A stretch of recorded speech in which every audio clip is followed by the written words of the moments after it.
Olá a todos, a graça e a paz do Senhor Jesus Cristo. Estamos dando início à nossa sexta aula do módulo de aconselhamento cristão. E hoje nós vamos falar de um tema muito importante também, que é o aconselhamento familiar. O mundo contemporâneo sofre significativas transformações dos mais diversos níveis. A tecnologia avança diariamente. Rapidez, individualidade e consumismo tornaram-se marcas da sociedade presente. E com isso, as relações estão mais frágeis e se descartam com facilidade. Privilegia-se felicidade instantânea e imediata a qualquer preço. Na sociedade industrial que vivemos e as inúmeras revoluções desde o último século, embora tenham trazido recursos tecnológicos e transformadores no âmbito social, empregatício, relacional e jurídico, deixou de gerar fortalecimento do ser humano. Ao contrário, nesta realidade industrial, o indivíduo é levado a desfrutar de uma falsa liberdade. A família contemporânea. A família contemporânea difere significativamente da família da década de 60. Com as conquistas femininas, houve mudanças marcantes nas relações entre homens e mulheres e na estruturação familiar. A mulher, de forma mais incisiva, passa a ter papel no mercado de trabalho e, consequentemente, dupla jornada, casa e trabalho. O fenômeno do divórcio cresce nos Estados Unidos a partir da década de 50. E no Brasil, depois do advento da Lei do Divórcio, em 1977, começa a redesenhar a família contemporânea. No final da década de 80, tem-se referências sobre pesquisas clínicas realizadas com crianças e adolescentes que passaram pela crise de divórcio dos pais, suas evidências e prolongadas consequências. E este fenômeno do divórcio causa então uma mudança radical na estrutura da família contemporânea. A organização familiar contemporânea repousa em três fenômenos sociais marcantes: a revolução da afetividade, a questões dos relacionamentos, a materialização ou consolidação da célula familiar, ao concederem lugar especial para os filhos, e a prática sistemática de contracepção, que permite uma organização mais individualizada da família. Novos conceitos. Atualmente, os conceitos de felicidade são individualizados e buscados a qualquer custo. O amor sexual, amor-paixão, como fundamento do casamento, surgiu na modernidade e com ela trouxe um elemento revolucionário, pois anunciava uma nova ordem das coisas. Assim, o casamento tornou-se o lugar da felicidade, no qual o amor e a sexualidade são fundamentais. Desde então, a instituição casamento, moldada pelas determinações econômicas, sociais, culturais, de classe e gênero, tem assumido inúmeras formas. E é claro que nós vemos também a mudança na questão de gênero. O que é de homem ou de mulher também mudou. Temas como a revolução feminista, o controle de natalidade e a entrada das mulheres no mercado de trabalho proporcionaram transformações significativas, inclusive com o esvaziamento da função tradicional do homem.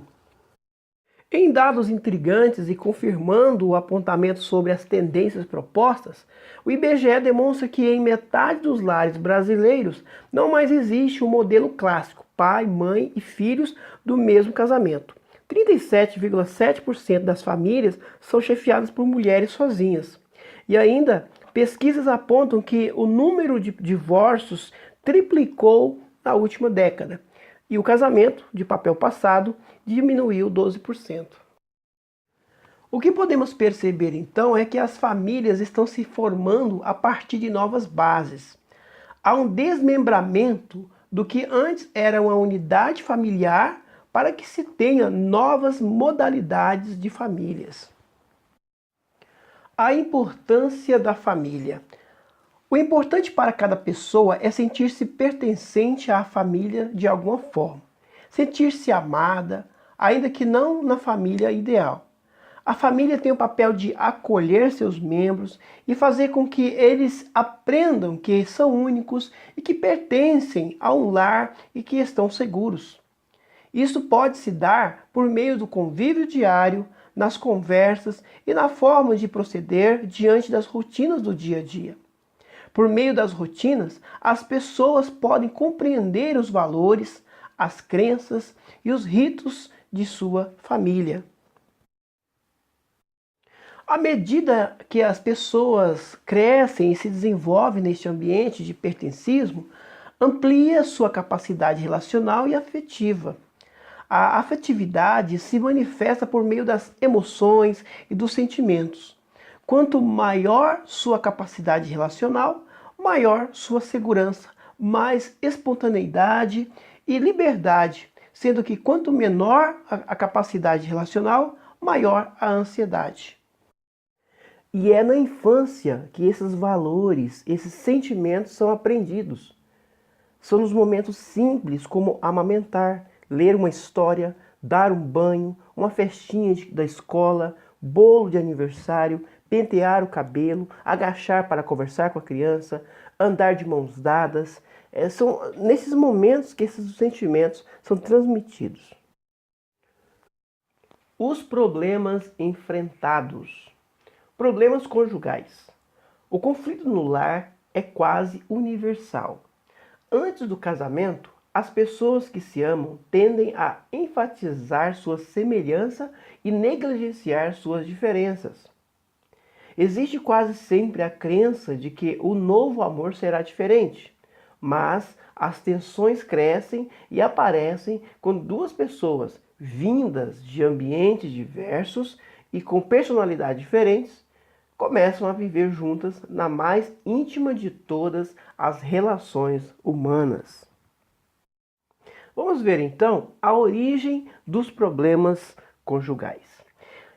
Em Gênesis 2, 24, diz que no casamento deixa o homem pai e mãe e se une à sua mulher, tornando-se os dois uma só carne. Os três verbos usados neste versículo, deixar, unir-se e tornar-se uma só carne, indicam três propósitos do casamento. Deixar envolve um afastamento dos pais e implica numa união legal e pública de marido e mulher através do casamento. O pastor Walter Trubisky escreveu certa vez que quando um casal não dá importância a esse elemento legal, é como se o casamento fosse um roubo. Pode haver amor e sexo, mas eles não têm nenhuma obrigação real de se empenhar na edificação de um matrimônio responsável. Unir-se é a tradução de uma palavra hebraica que significa fixar, grudar. Se você tentar separar duas folhas de papel coladas uma à outra, acabará rasgando as duas. Se tentar separar um marido e uma mulher que estejam firmemente ligados, os dois sairão feridos. Idealmente falando, marido e mulher devem se amar, permanecer juntos e serem fiéis um ao outro. E quando essa união não existe, eles têm um casamento vazio, que pode até ser uma relação legítima, mas não tem amor. Tornar-se uma só carne envolve sexo, mas vai além do aspecto físico. Isso significa que duas pessoas compartilham tudo o que têm, não apenas seus corpos, não apenas seus bens materiais, mas também seus pensamentos e sentimentos, alegrias e tristezas, esperanças e temores, sucessos e fracassos. Mas isso não significa que as suas personalidades são retiradas. As identidades de cada um são mantidas, mas se combinam para formar uma relação completa. Quando o casal não tem este relacionamento de uma só carne, eles não se sentem realizados no casamento. Atualmente, essa não é uma maneira de pensar muito comum e nem muito bem recebida. Hoje em dia, as pessoas querem ser felizes, querem a oportunidade de realizar seu potencial e ter uma vida plena, mas não conseguem ver que essas metas, um tanto egocêntricas, raramente são atingidas em casamentos que ignoram os preceitos bíblicos. Ao contrário, quase sempre surgem problemas no casamento, porque marido e mulher se desviaram dos padrões bíblicos delineados em Gênesis 2:24 e deram atenção somente a outros trechos das Escrituras. A psicologia moderna, a sociologia e disciplinas correlatas esclareceram algumas das formas pelas quais as pessoas se desviam dos padrões bíblicos para o casamento. Então vejamos, falhas na comunicação. A comunicação envolve o envio e recebimento de mensagens. As mensagens podem ser enviadas de forma verbal, com palavras, e não verbal, através de gestos, tom de voz, expressões faciais, palavras escritas no papel, imagens na tela de um computador, ações, presentes ou até períodos de silêncio. E quando a mensagem verbal e a não verbal se contradizem, uma mensagem dupla é enviada, e isso causa confusão e interrupção na comunicação. As pessoas também se desviam dos padrões bíblicos para o casamento por causa das pressões externas. Em alguns casos, as tensões conjugais surgem ou são identificadas por pressões causadas por outras pessoas ou situações estressantes. Entre as causas de pressões externas, podemos citar parentes do cônjuge que criticam ou impõem outras cargas ao casal, filhos cujas necessidades e presença interferem constantemente na frequência e qualidade dos contatos do casal e às vezes causam divisão entre marido e mulher. Amigos, inclusive os do sexo oposto, que requerem tempo do casal e às vezes envolvem um ou ambos os cônjuges em infidelidade. Crises que abalam a estabilidade familiar e criam estresse para todos os envolvidos. Exigências profissionais que pressionam o marido e ou a mulher provocam fadiga e roubam o tempo do casal. Outra causa das pressões externas são as instabilidades financeiras que põem pressão sobre o orçamento familiar e causam preocupações e até desentendimento a respeito dos gastos da família. A maioria dessas pressões podem ser enfrentadas, mas cada uma delas é uma poderosa ameaça à harmonia matrimonial. Outra forma pelas quais as pessoas se desviam dos padrões bíblicos para o casamento é o tédio. Com o passar dos anos, marido e mulher estabelecem rotinas e se acostumam um com o outro, e às vezes se tornam pensativos, voltados para a autossatisfação e a autopiedade. Cada uma dessas atitudes pode acabar com o que resta de excitação no casamento, fazendo com que a monotonia se instale. Quando o casamento é maçante e rotineiro, o casal pode começar a procurar desafios e coisas diferentes em outro lugar. E isso pode acabar gerando mais tensões conjugais. Tensão interpessoal. Quando duas pessoas se casam, cada uma delas vai para o casamento com cerca de 2 décadas ou mais de experiências passadas e maneiras próprias de encarar a vida. Cada um tem pontos de vista diferentes do outro e às vezes, mesmo quando existe um desejo sincero de fazer concessões ou acomodações, os casais ainda assim têm dificuldade de resolver suas diferenças. O que acontece se as pessoas não mostram boa vontade para tentar mudar ou são insensíveis aos pontos de vista do outro? Vai gerar tensões e, em geral, essas tensões estão relacionadas com o sexo. A maioria dos casais enfrentam problemas conjugais de vez em quando. Entre eles estão a falta do conhecimento, expectativas irreais, o medo de não conseguir ter um bom desempenho sexual, as diferenças individuais de impulso sexual, as inibições na área sexual e as poucas oportunidades de privacidade. Papéis. Vivemos uma época em que os papéis tradicionais do homem e da mulher estão sendo reavaliados. Isso gera muitos conflitos sobre as funções que cabem ao marido e as que competem à mulher. A sociedade não representa muita coisa em termos de orientação e isso se deve ao fato de as opiniões estarem sempre mudando. Inflexibilidade. Quando um homem e uma mulher se casam, cada um deles leva para o casamento uma personalidade ímpar. Às vezes, as diferenças e personalidade se complementam e se fundem num relacionamento mutuamente compatível. Verifica-se muitas vezes que os casamentos têm personalidades próprias, cada um deles com pontos fortes e fracos. No entanto, pode haver dificuldades quando um dos cônjuges, ou ambos, é inflexível, egoísta ou não quer mudar. Geralmente, o início do casamento é uma época de grande excitação, entusiasmo e idealismo juvenil. À medida em que os dois vão ficando mais velhos e os meses se transformam em anos, o casamento também precisa mudar e amadurecer para permanecer saudável.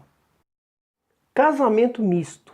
A Bíblia alerta para os problemas que surgem quando um crente e um incrédulo tentam viver juntos no casamento. Os conselheiros têm observado tensões quando marido e mulher apresentam diferenças quanto às preferências denominacionais, graus de compromisso com as coisas espirituais, interesse na religião ou opiniões sobre a educação religiosa dos filhos. E essas diferenças também afetam outras áreas, como a questão dos amigos, os princípios éticos e o uso do tempo aos domingos. A religião pode ser um fator de coesão e fortalecimento do casamento, mas quando o marido e a mulher têm pontos de vista diferentes, ela pode se tornar um problema destrutivo. Valores. O que é realmente importante na vida? Em que devemos investir nosso tempo e dinheiro? Quais são as nossas metas? Essas perguntas dizem respeito aos nossos valores.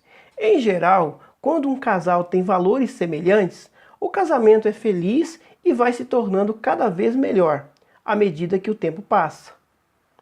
Por outro lado, quando há conflito de valores, o relacionamento pode ser marcado por tensões, disputas de poder e críticas. Os conflitos de valores estão no cerne de muitos problemas conjugais. Quanto à tensão interpessoal, também temos a questão do dinheiro. Como a família vai se sustentar? Quem controla o dinheiro? Como ele será gasto? Que coisas são realmente necessárias e quais são apenas desejáveis? É necessário planejar o orçamento? Quanto deve ser dado à igreja? O que fazer quando faltar dinheiro? Quando o marido e a mulher dão respostas diferentes a essas perguntas, pode haver conflitos. Assim, a concordância sobre questões financeiras é essencial para a harmonia no casamento. A questão do divórcio. No Brasil, 1 a cada 3 casamentos termina em separação no país. É o que mostram os dados do Instituto Brasileiro de Geografia e Estatística, IBGE. Um balanço feito com dados do Instituto entre 1984 e 2016 aponta ainda que o número de dissoluções disparou com o passar dos anos. Em 1984, elas representavam cerca de 10% do universo de casamentos, com 93.300 divórcios. Essa correlação saltou para 31,4% em 2016, com mais de 1 milhão de matrimônios e 344 mil separações. E durante o processo do divórcio, o casal pode apresentar sentimentos de fracasso, culpa e raiva, estresse e angústia, dificuldade em lidar com os filhos, questões de infidelidade. O divórcio é doloroso para o casal e para os filhos. O mundo atual, a cultura, o humanismo e o secularismo têm influenciado as pessoas, inclusive dentro da igreja. Há pessoas que pensam que o divórcio é algo comum, é algo natural. Vejamos então, o divórcio e os filhos. Para os filhos, inicialmente, representa um mistério que precisa ser explicado com clareza e objetividade. Trata-se de um marco legal que provoca em todos os familiares, principalmente pais e filhos, angústias e incertezas que ameaçam a estabilidade pessoal e causam inúmeras mudanças na dinâmica do cotidiano familiar. A separação de um casal, quando mal conduzida, pode desagregar toda a família e extinguir relacionamentos futuros. A ajuda especializada não é apenas bem-vinda, mas crucial para a retomada do ciclo de crescimento das famílias. Quando há separação, a criança ou adolescente enfrenta o medo e as consequências negativas de um lar desfeito. Nessa situação, se faz necessário um acompanhamento mais intenso, uma mentoria quando possível. Pois tanto o casal que se separa quanto os seus filhos passam por momentos delicados e difíceis na tentativa de resolver questões práticas, como guarda e visita, ou emocionais, como lidar com a interrupção de certas tradições familiares, a perda da convivência diária com um dos pais e a sensação de desamor, rejeição e abandono. Chegamos então à conclusão da nossa aula. Infelizmente, esse é o contexto que se encontra a família contemporânea, imersa em conceitos de individualismo, felicidade a qualquer custo, mudança nas questões de gênero, o que é ser homem, o que é ser mulher. O mundo encontra-se em constante mudança e é preciso compreendê-lo para ajudar as famílias em sofrimento. O indivíduo bem-sucedido na vida adulta requer um caminhar familiar permeado por sentimentos de afeto e pertencismo, de modo que possa realizar suas boas escolhas, sentindo-se amparado em suas emoções. Nosso papel é ajudar a compreender essas novas dinâmicas para que as famílias encontrem este lugar de afeto. Deus abençoe a todos, bons estudos e até a próxima aula.